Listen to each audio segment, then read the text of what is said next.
Right now, on the flip side, you're going to hear from two of the smartest guys at all the Bayside Universe about how service puts joy into your life and how a 91-year-old woman is out serving you. Join us for the Theology of Service right now on the flip side.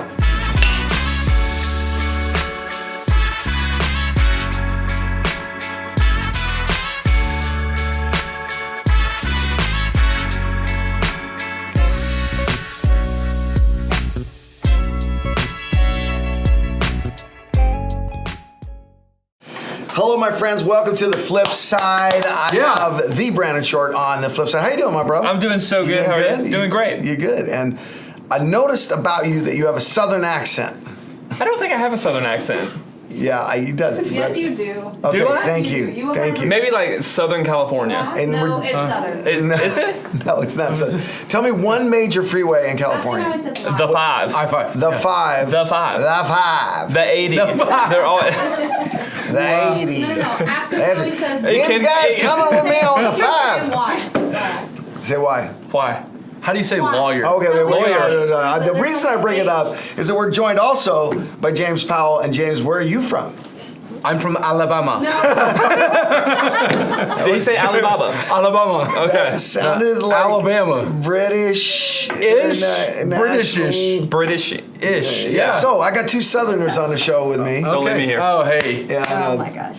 Okay, and we're going to talk about City Serve, and I want to tell you, some of the most serving people I know, here's the segue, are Southerners. I've been served by Southerners. Really? Yeah, you guys are really nice, and you play, you know how to serve people. Cheers to that.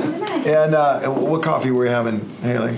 Well, it's from your favorite continent, Yay. Africa. Thank you. It's Burundi. It's a single origin from Verve, and it has flavor notes of spiced cider, black tea, and pear. Awesome. Wow. It sounds soothing. Exotic. Sounds fruity. And I need Very to be exotic. Spiced cider for the fall. We had over 15,000 people show up for Golden One Center. We had almost 300 projects. We had over 20 cities.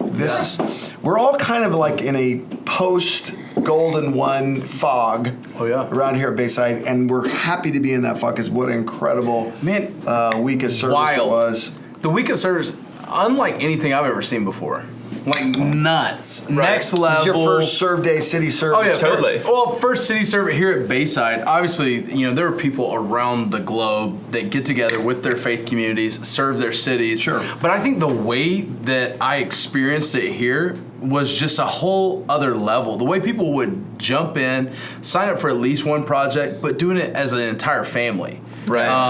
Small groups serving together. It's another great reason to have you two on there because two newbies to just give us some of your general impressions of Serve Day. So all families jumping in, bringing their friends. So I saw, for instance, we were at the Gathering Inn in Auburn, Lincoln area, Auburn, and there was a family there, and we stopped and asked one of the little girls, said, why would you give up your Saturday morning, put on a hoodie, get out in the mist and rain and cold, and come out here and serve? And she said, because I get to do it with my friends, I get to do it with my family, but I get to do it for God.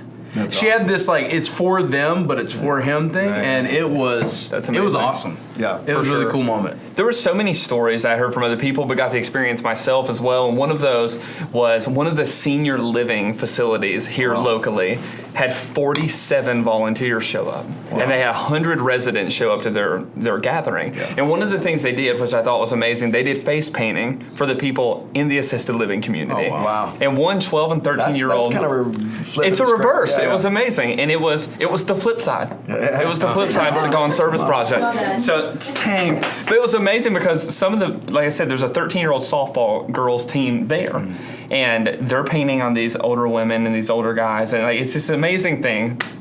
Yeah. So I showed up to it was a low minimum security incarceration facility. Yeah.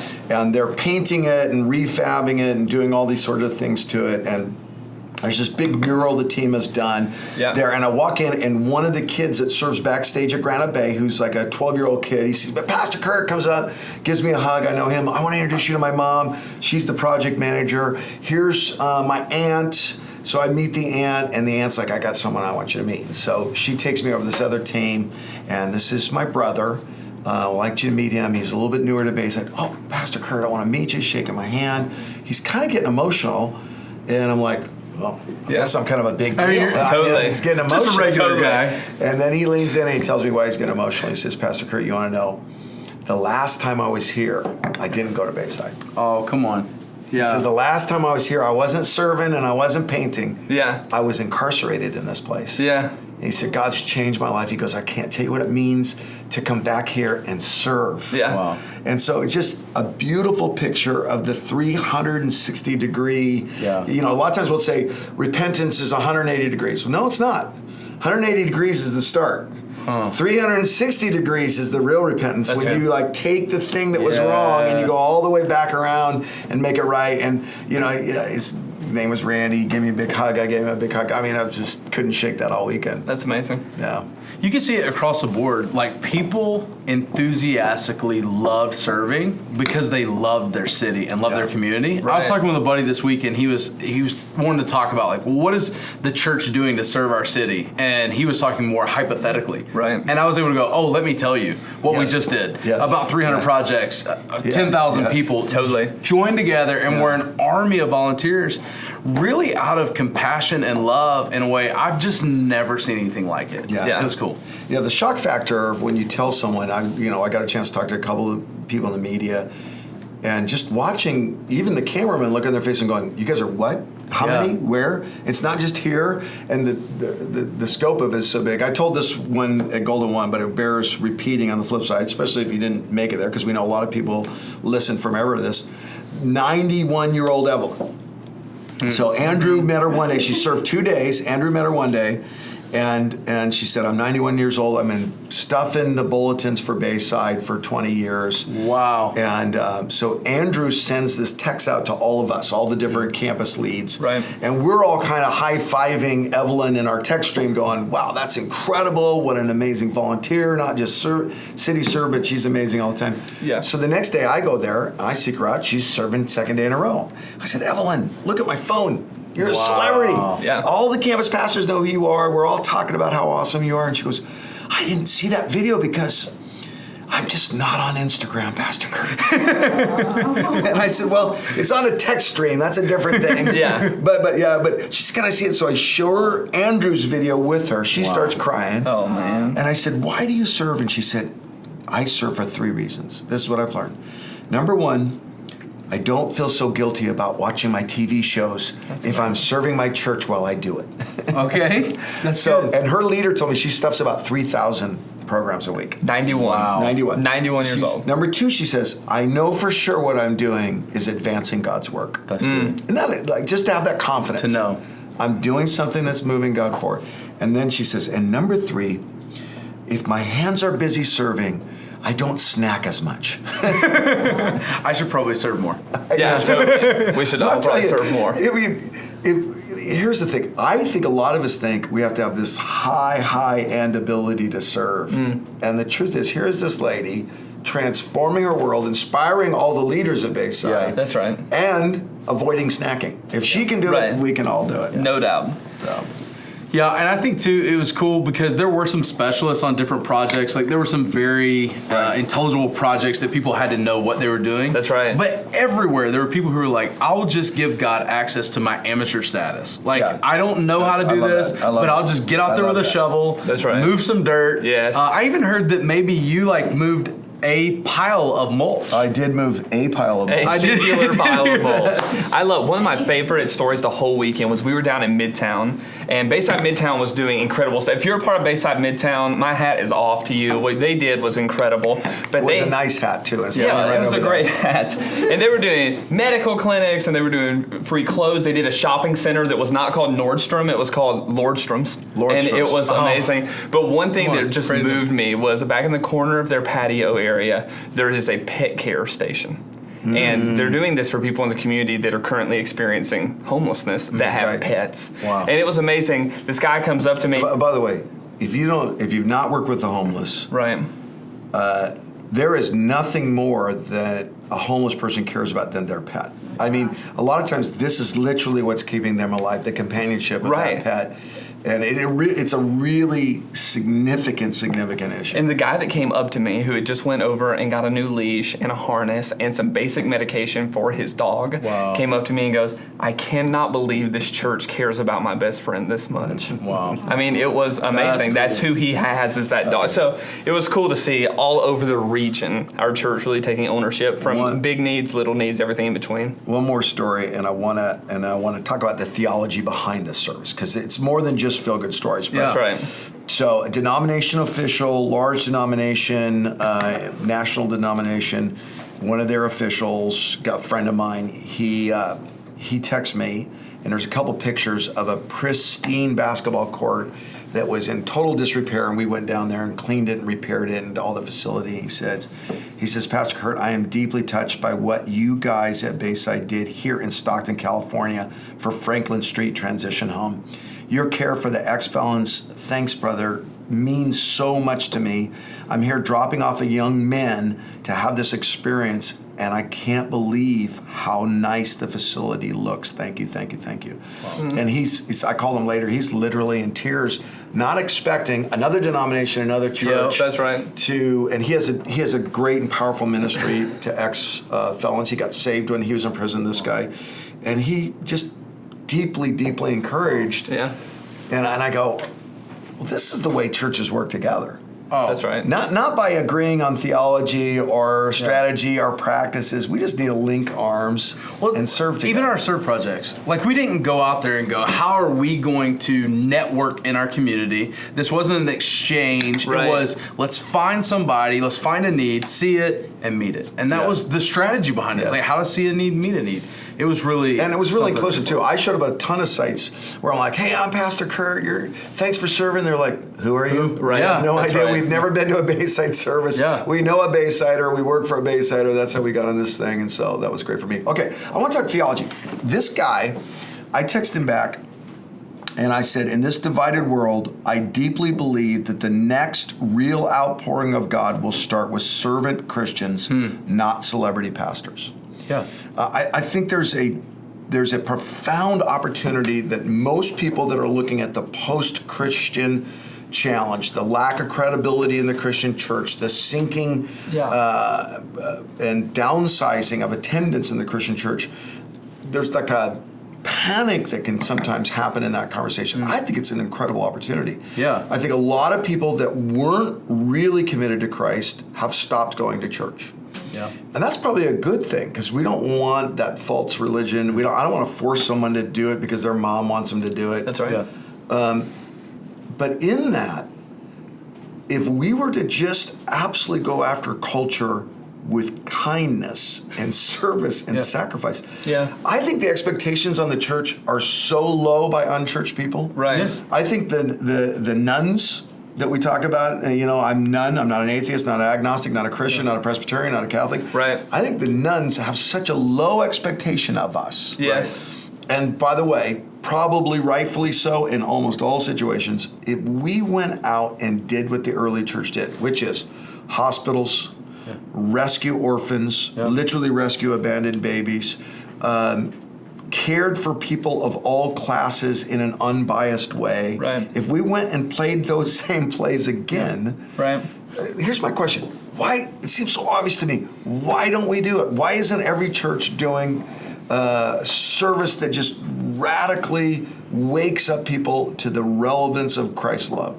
Well, okay, so two things. One, I think it's crazy that we're talking about there can be a church who follows a Christ, Jesus, who his entire message was, I didn't come to be served, but I came to serve. Right. But yet we've come up with this revolutionary idea. What if we went back and did the one thing that we claim to follow? We have churches out there literally saying, hey, we shouldn't be concerned about unleashing compassion or justice or serving our communities. That's not the work of Christ. And yet, but that was the work of Christ. Like, he grabbed a towel when he could have grabbed a crown. I just think what Jesus modeled for us. Wait. You just can't drop that and keep moving. He did. That's your book, bro. Oh, that's the book.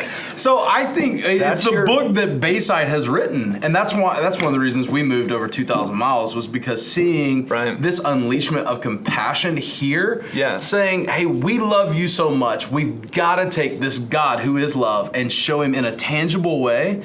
I think that's why aren't churches doing it? Why isn't there a massive response to the cynicism and the shrinking of the church in America? Wasn't the massive response to go out and help the homeless and feed the hungry and take in the orphan? Why are Christians wiping out the foster care system? Part of it is I think we'd rather argue about what we believe as in this enlightenment instead of my belief is proved by my action. Why?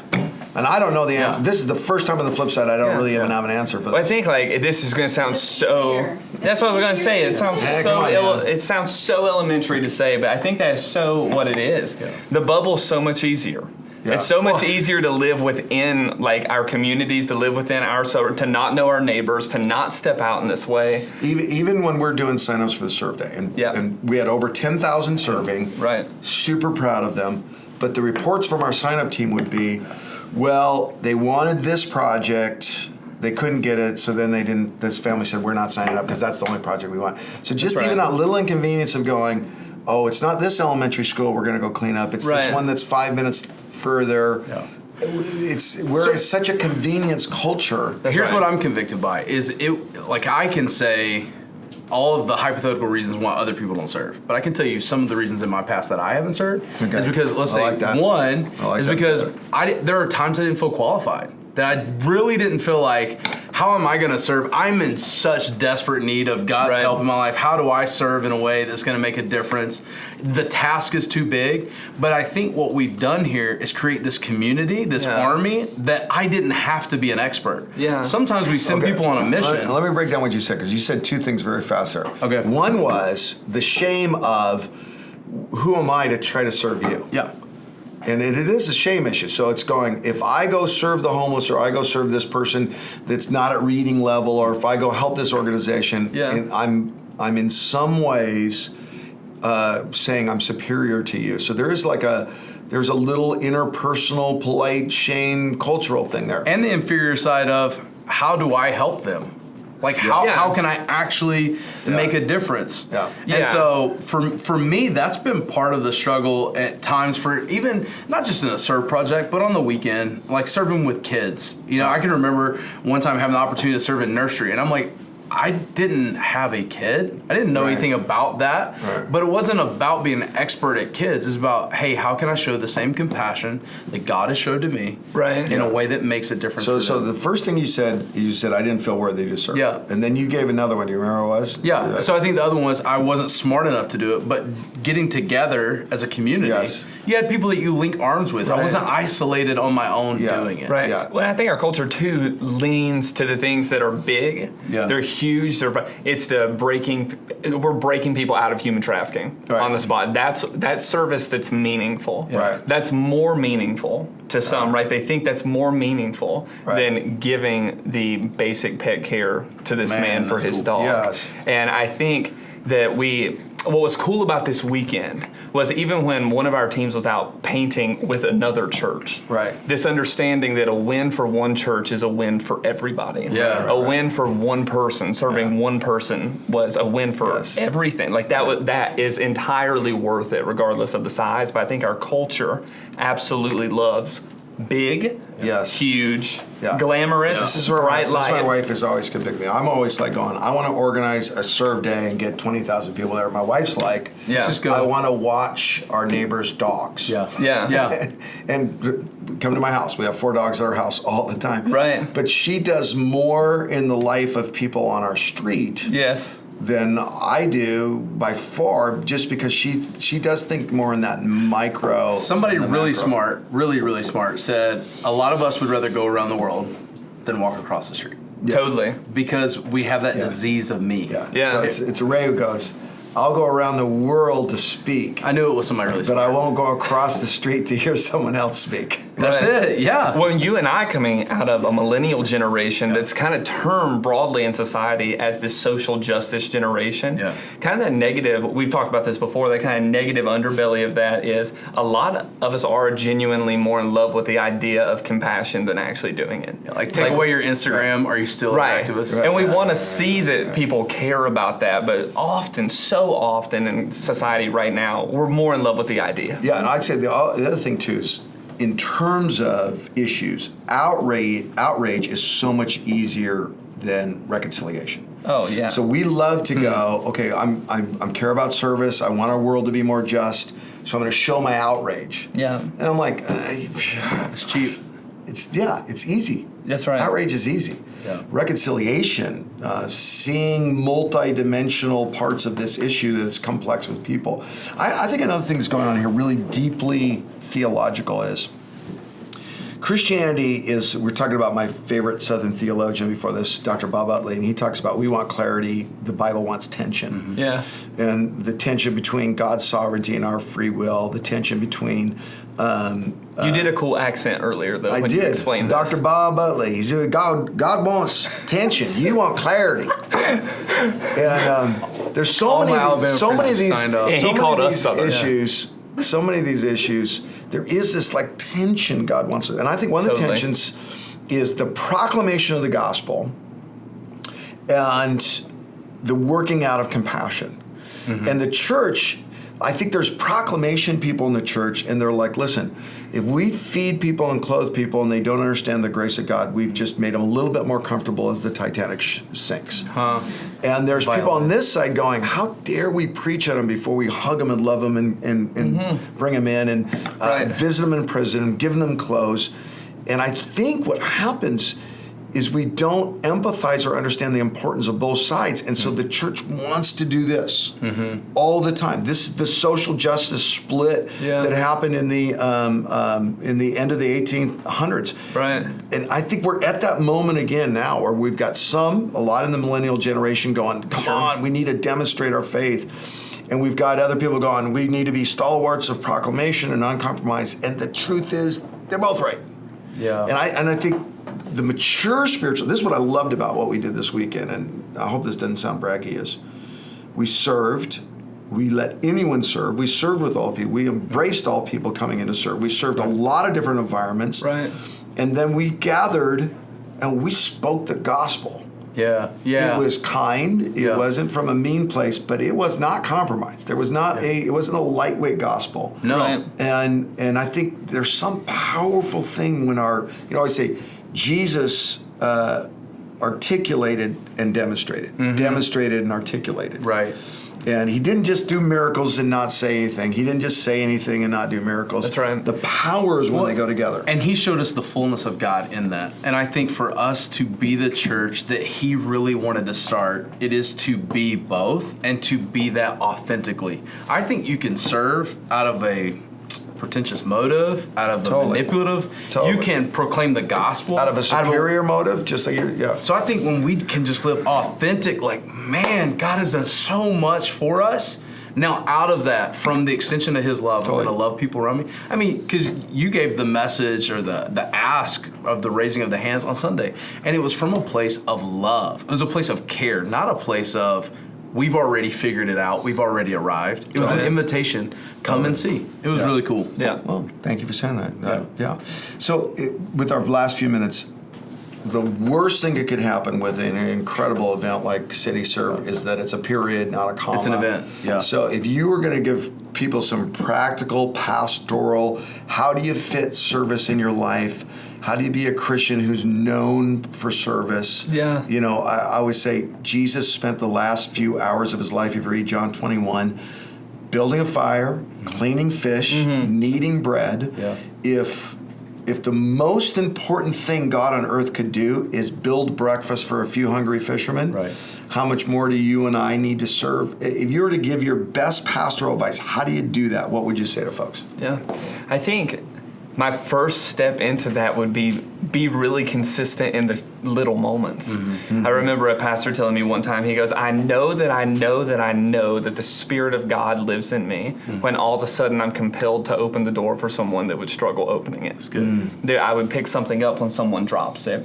That it would be these little moments of service, but that we'd be intentional about having a rhythm of service. Yeah. That we would be with the people, first and foremost, right, with the people around us. I like that phrase, intimately. a rhythm of service. Right. A rhythm of service. Yes, and it has to be that. Like, so many authors in Christian history have talked about sacred rhythms around disciplines and being disciplined to serve. Right. And again, to the most importantly, like the family that's around you. Yeah. No matter what your family looks like. Yeah. Whether it's everything that is it nuclear, is it divided, whatever your family is, to be a servant within that, in the little ways and in the big. Yes. And then I think that goes out to neighbors, and you kind of see this idea of concentric circles out into all the way into your community and people that you don't know to the ends of the earth. Yeah. But that you would have a rhythm of service and starting that in the little things. Yeah.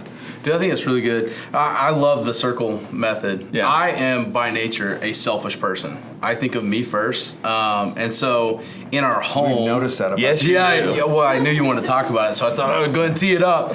In our home, my wife, she loves to serve our family. Yeah. There are moments where I have to say, "Hey, babe, don't do this for me, and don't do this for our sons. Right. We need to do this for you." And I think that service starting there. I think the other side is being like intentional. Yeah. You said, "How do I fit it in my schedule?" You never will. Right.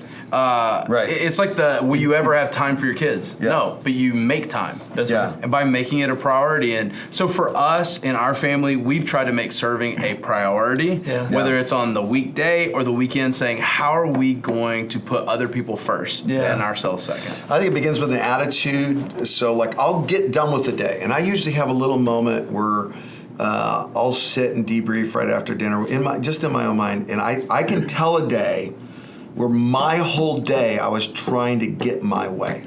Totally. It's like, here's what I think we need to be doing on this sermon series. Right. Here's what I think we need to be doing at this in this team or with this strategy. Yep. And I got a lot of strong leaders around me, a lot of smart leaders around me. So I got a kind of battle to get my way. And I'll get to the end of that day and go, that was not a good day. I wasn't my best leader, trying to get my way all day. And then I'll have another day where I'll get to the end of it. And usually this happens because someone served me the day before. Right.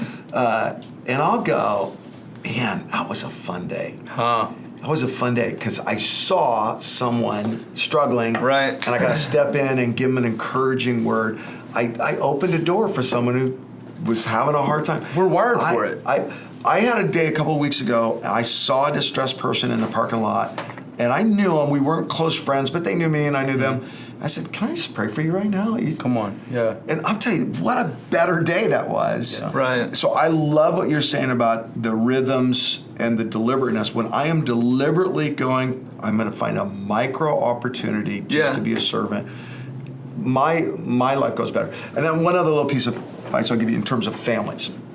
Because there is a thing that can happen in families where one person, usually the mom or the most nurturing person, becomes the server, and everyone takes advantage of them, and it's this weird codependent, non-biblical service happens. That's right. And so I always follow the I do, you watch, we do together, you do, I watch method. So with my kids, I go, do you see how I did that? See how I cleaned that up for your mom? Let's you and I do this together. Come on. We used to do this thing called the 15-minute cleanup, and I'm like, together, we're gonna do this thing, and when your mom walks in that door, we're gonna watch what her reaction is. That's cool. And then you get to the third stage, and you go, listen, you got this. Yeah. I want you to go in there and work your magic. Is there a way to go from 1 to 3 on those stages? Yeah, you gotta go to the middle one. Yeah. So but it's basic. It's discipleship is what it is. It's going. I was deliberate, and you watch the Jesus method. Yeah. It's exactly what he does. Nice. By Acts 2, they're serving everyone the way he served them because they watched, they did together, and then they. That's right. End up doing it. So, so much more we can talk about. And guess what? We're going to continue on this idea. We're actually going to get into Ephesians chapter 2 next week and talk about the content of both what drove the City Serve projects, what made the Golden One such an incredible event, and what's going to define what we're teaching on the weekends the next 3 weeks in a row. So definitely join us. Don't miss it. Do not miss it. Can I just say one thing? Every week at this time I go, thank you. I go actually subscribe, follow. I want to tell you, definitely do that. Like, subscribe, and follow. But I want to say this. I want you to hear me. The people that are watching this, it's just going through the roof. And I just want to tell you, from me, thank you. Yeah. Thank you personally on behalf of everyone who puts this together. You guys are amazing. And it's because you're the sort of people that want to make the Bible, the truth, not just a once-a-week event in your life, but actually the way you live every day. And so I couldn't be more grateful for how much you're liking, sharing, and subscribing. And by the way, keep it up. Let someone know right now that service can make, their life filled with hope, and share this episode with you. And we'll just see you next week on the flip side.